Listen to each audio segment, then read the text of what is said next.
Bonjour, ou hello résumé ici, une dame se présente dans son nouvel environnement de travail, une école, qui a l'air extrêmement déprimante et vide. C'est sa journée la plus mémorable dans cette école et elle a du mal à chercher la classe qui lui a été assignée, la 4E. Pourtant, avec l'aide d'une doublure, elle finit par le retrouver. Juste prends une seconde pour t'abonner, et je t'explique tout, like, et partage cette vidéo, restez jusqu'à la fin pour ne rien rater. La classe comprend beaucoup de doublures tumultueuses et imbues. Malgré tout, elle en ignore tout et commence à instruire, comme elle l'a fait toute sa vie.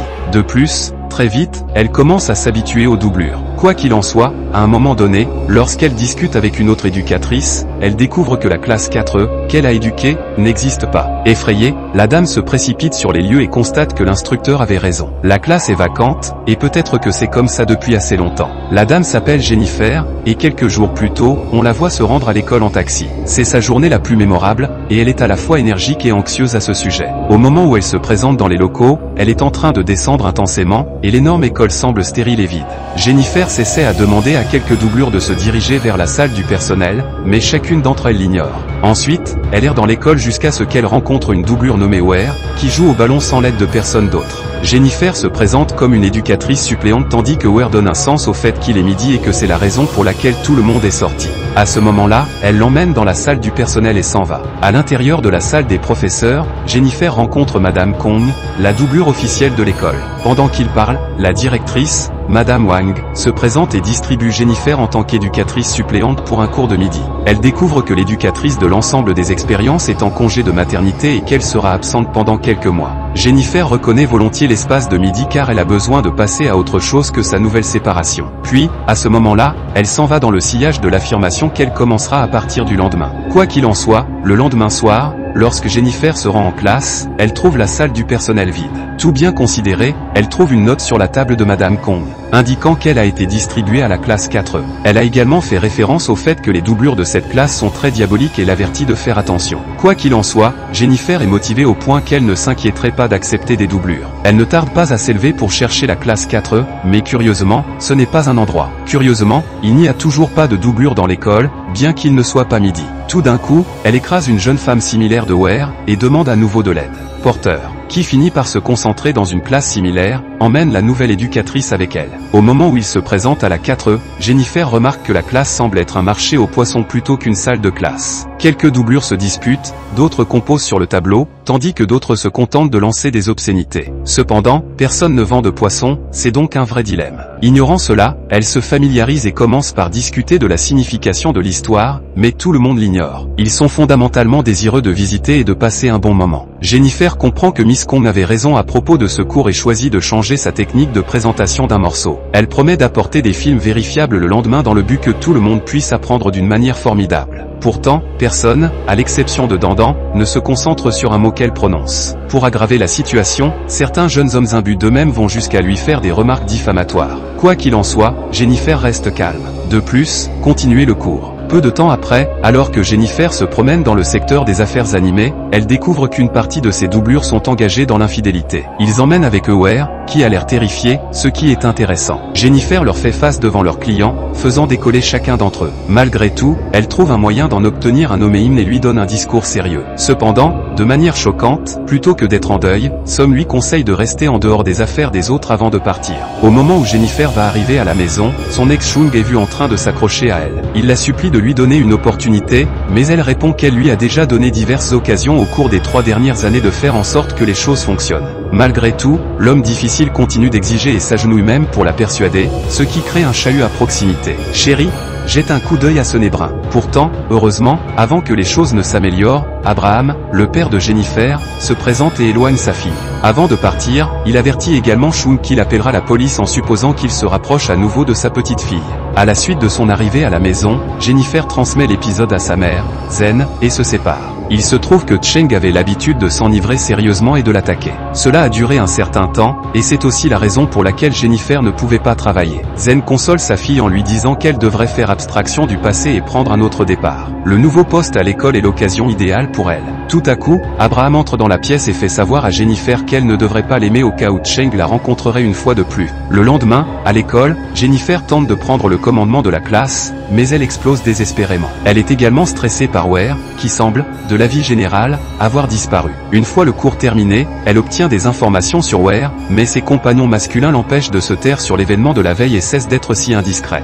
Peu de temps après, Jennifer trouve Ware entrant dans la salle de bain et la suit. Étonnamment, tous les ralentissements de la salle de bain sont vides. Peut-être que la jeune femme s'est évaporée immédiatement et inexplicablement. Rejetant cela, Jennifer tente de se diriger vers l'extérieur, mais trouve l'entrée verrouillée. Terrifiée, elle pleure pour demander de l'aide, mais personne ne peut l'entendre. Sortie de nulle part, des exercices paranormaux inhabituels commencent à se produire. La salle de bain ralentit et commence à cogner toute seule. De l'eau jaillit des robinets, et le bord d'un ventilateur vole, écrasant chacun des miroirs et manquant de la frapper. Alors que Jennifer regarde avec une terreur et une incrédulité essayante, le sang commence à couler du toit, ce qui montre une silhouette inhabituelle. Quelques heures se sont écoulées, et quand Jennifer ne rentre pas, son père stressé, Abraham, illumine la police. Ils suivent rapidement son PDA et découvrent qu'il se trouve à l'intérieur de l'école. La police et Abraham fouillent chaque côté de l'endroit et finissent par la trouver vers le bord des toilettes, figée dans l'effroi. Alors qu'ils allument les lumières, Jennifer comprend que tout a l'air ordinaire. À ce moment-là, elle commence à réagir de manière excessive et souhaite rentrer chez elle. Le lendemain matin, alors que Jennifer se repose dans une pièce, ses tuteurs inquiets croient qu'elle traverse une urgence proche de chez elle et lui proposent de suspendre son travail.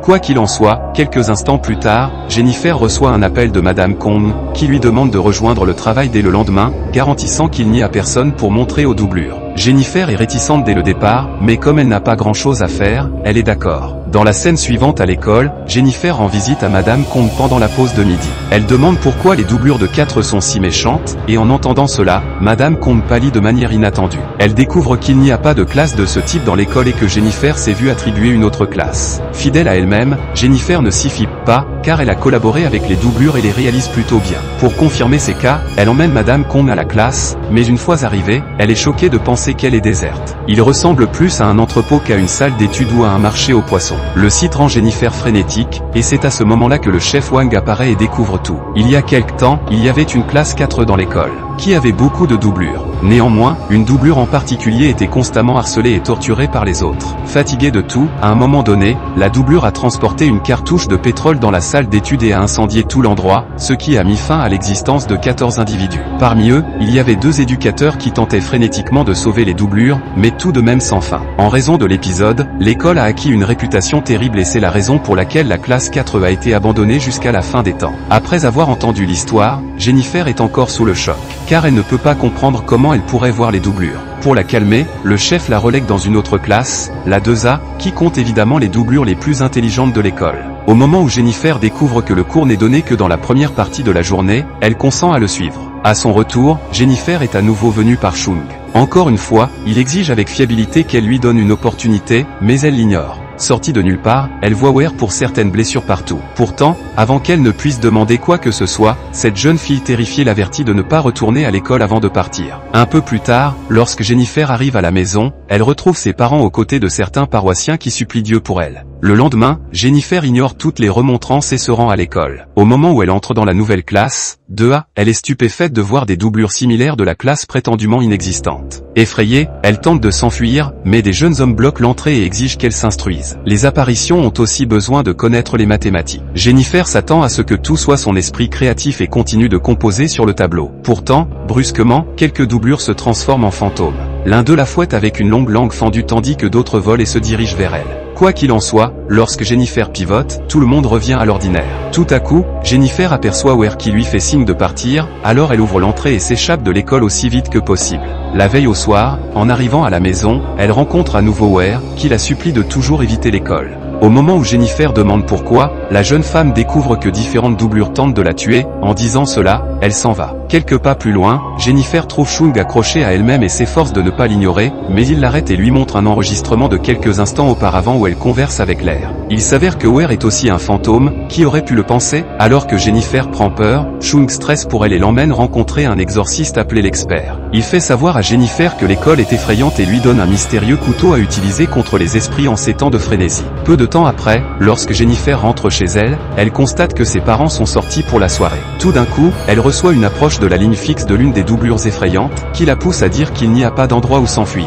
Jennifer frénétique et détache l'appel, mais bientôt, son téléphone portable se met à sonner. L'âme à l'autre bout lui conseille d'embrasser tout ce qui vient pour elle. De manière inattendue, les lumières commencent à briller, et des clameurs et des animaux étranges jaillissent de son téléphone. Réagissant de manière excessive, elle sort le couteau surnaturel et blesse son téléphone, ce qui fait que tout s'arrête. Le lendemain matin, Jennifer reçoit un appel de sa mère Jen sur le téléphone de son voisin car le sien est blessé. Jen précise qu'elle s'est présentée à son école selon les directives de sa petite fille et qu'elle est actuellement rejointe par 2 doublures de la classe 4E. L'une d'entre elles est une, qui prend le téléphone et demande à Jennifer de venir sauver sa mère rapidement. Brûlant en un rien de temps, Jennifer se précipite à l'école et trouve les doublures dans leur structure d'âme. Ils ont mis Jen sur le bord de la fenêtre, prêts à la pousser vers le bas. Tout d'un coup, ils découvrent si elle doit sauver sa mère ou elle-même. Jennifer répond aux deux comme une patronne et sort la lame mystérieuse, qui décharge une lumière suffisamment capable d'éblouir les esprits brièvement. Tragiquement, l'un d'eux pousse Jen par la fenêtre, la tuant en une fraction de seconde. Incroyable, ça a explosé. Au moment où Jennifer voit le cadavre de sa mère sur le sol, elle devient furieuse et commence à blesser les esprits individuellement avec la lame. Quoi qu'il en soit, une doublure qui a l'air typique demande à Jennifer de ne pas la tuer, mais plutôt de la couper. Par la suite, la police se présente sur les lieux et attrape Jennifer, qui semble être une maniaque complète à ce stade. Ses gardiens troublés se montrent également, il est encore envie de découvrir que Jen. Il se trouve qu'elle n'est jamais allée à l'école. Alors que Jennifer regarde, choqué, le policier principal comprend qu'elle a gravement tué 14 doublures de la salle de classe des 4E. Tout à coup, un homme se présente sur les lieux, prétendant être le chef. Jennifer déclare que l'homme ment, car le chef est Mademoiselle Wang. Elle l'a recruté 7 jours auparavant et a découvert l'événement qui s'était produit il y a longtemps. En entendant cela, le véritable directeur de l'école informe la police sur l'épisode qui s'est déroulé il y a longtemps. Il précise que puisque tout le monde avait peur de l'histoire, l'école devait cacher les photos commémoratives des 14 individus qui sont morts dans l'incendie. À ce moment-là, il déplace un garde-manger et révèle les photos, qui montrent les doublures de la classe effrayante et les 2 instructeurs. Les éducateurs sont découverts pour être, en toute honnêteté, le chef Wang et Miss Kong. De plus, on découvre que Jennifer a tué les doublures avec un tournevis, qu'elle croyait être un couteau d'un autre monde, le même tournevis que son ex Chung a utilisé pour commettre l'inconcevable il y a 2 jours. Cela implique qu'elle n'a jamais rencontré le véritable Chung, mais seulement son âme. En entendant tout cela, Jennifer se met à rire comme une folle, contraignant la police à l'expulser. Alors qu'elle est assise dans le fourgon de police, elle voit Ware à l'extérieur, renversant sa balle, qui est en fait la tête de Chung. Abonnez-vous et activez les avis pour ne pas manquer la vidéo suivante, écrire en commentaire quel film vous aimeriez que je récapitule. Je vous suis très reconnaissant d'avoir regardé.